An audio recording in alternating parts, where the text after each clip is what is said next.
All right, so we're gonna start something new here on the channel. I did one of these videos a while back, like a year or so ago, and it did pretty well. It's a lot of work, if I'm being 100% honest with you guys and gals. So what I'll need from you to know you like this kind of videos and stuff is literally just let me know what controller you want to see next. What am I doing today? Well, we're going to be looking at the Cyclone 2 Pro controller again, but we're going to be talking about how to set it up. All the features on it, everything pretty much. We're going to be overhead most of the time, and if I need to come over to the PC or something like that, the goal is to make these videos as quick as possible. I'm not going to do intro like this every single time. Literally just going to properly go into the video just so we're not wasting time and stuff like that.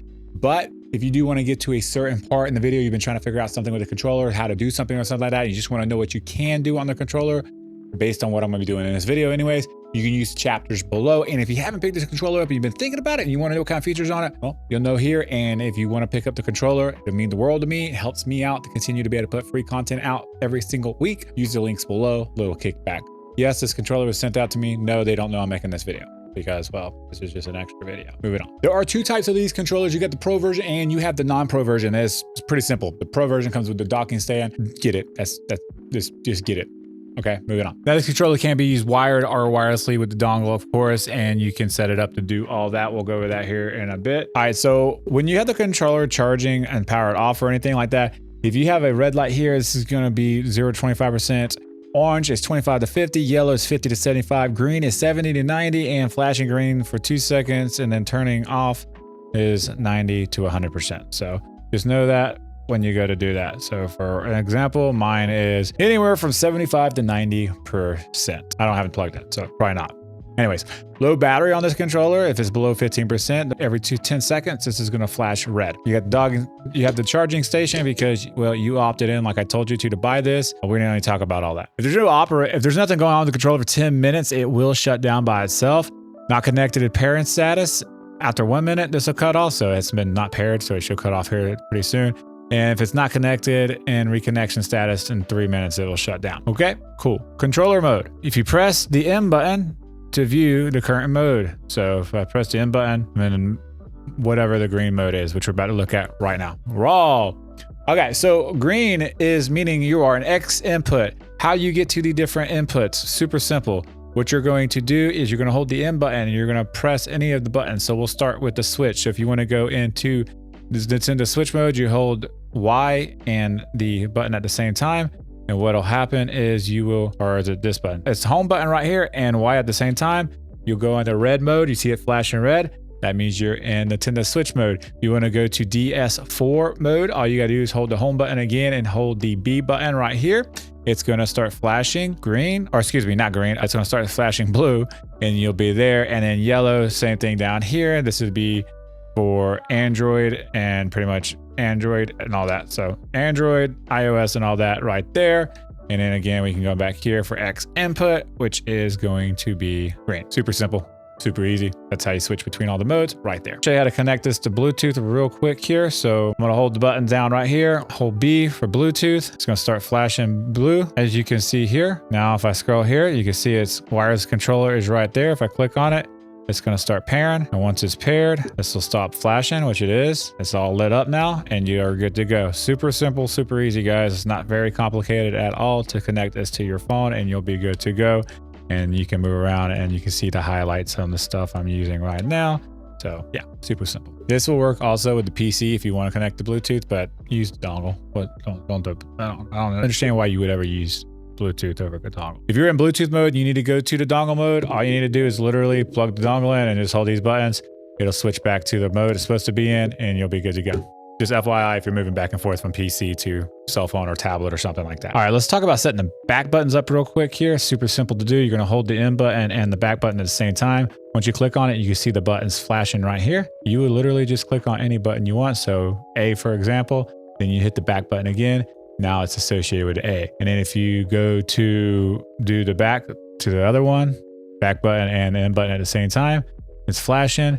Hit whatever button you want to associate with it. We'll hit X in this example, and then we'll hit the back button again, and you'll be good to go. Say you don't want no back buttons on there. Well, do the back button and the M again, hit the back button, and you should be good to go. All right, so there are some turbo settings on this controller itself you can use. Don't be that guy, but if you are, here's how to do it, I guess. So if you hold the M button and hit A, you'll see it flash red like that, and then you are in, it's got 8,000 hertz. That's the small setting. If you do it again, it's gonna flash a little bit faster, and you can see how it's flashing faster. And if you do it again, that is for 12,000 hertz. And if you do it again, you're gonna be in 30 or 20,000 hertz, and you can see how fast it's pressing by the light indicator right there. And if you wanna turn it off, you just turn it off like that.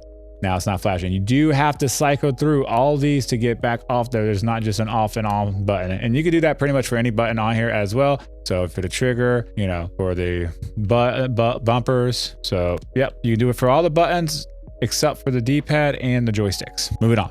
So this does have gyroscope on it as well. And to calibrate gyroscope, all you would need to do is lay it down on a control surface like this. So if your gyroscope's not working correctly, and literally just hold these two buttons and you'll see it start flashing red and blue just like it did. I don't know if you were able to see that or not. I'll see if I can't do it again. You see how it flashed like that? Then you know you are calibrated. Yay!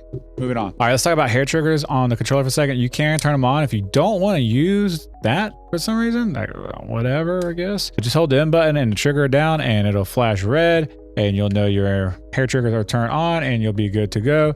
And if you hold it again, it will deactivate them, of course. All right, vibration mode on the controller. You can use the vibrators on here. Giggity, giggity, giggity goo. Stick around. You just hold the M button and down, up or down to make them go faster, or turn them down on the D-pad, and that's as simple as that. All right, if you want to switch between your X-puts easier, you can. All you have to do is you have to run this wired or with a dongle, can't be Bluetooth. But you're literally, if you're, say you're in, you know, dongle mode or whatever, and you're using a dongle like so, and you want to switch over to Nintendo Switch and you're using that, I don't know what you'd use it for, to be honest with you. I'm just reading the manual and giving you the information. You would hold the home button and the button here, and it'll literally just switch over to the next mode that it recognizes, but I don't have a cable hooked up and it's not hooked up nowhere else, so there's no way to get to it. So anyhow, that's there. That's for you to use. Figure it out. Moving on. All right, so if you do want 0 dead zone mode on this controller, you can turn it on evidently. So if you hold the M button and hold this in for 2 seconds, it should do something. It vibrated a little bit. You seen the light kind of come on. I'll kind of hold it up. I just enabled 0 dead zone. And if I hold it again, it's going to go back to the factory settings out of the box. I can't remember what it was out of the box. I want to say it was around 5%, maybe 10%, but just hold the M button and the stick down. It does a little small vibration, and then you'll know you're in 0 dead zone. And if you want to turn it off because it's too freaking sensitive or whatever, then whatever, turn it off. I don't care. Moving on. All right, so you do have profiles on here. You see the light indicators right here, 1, 2, 3, 4. Those are the indicators of the profiles, the configurations you can put on this controller. So if you have different games and stuff with different back buttons and different ways you want to use all this and all that bull crap, then you just hold the M button and you can flip between them just like so. It's super simple.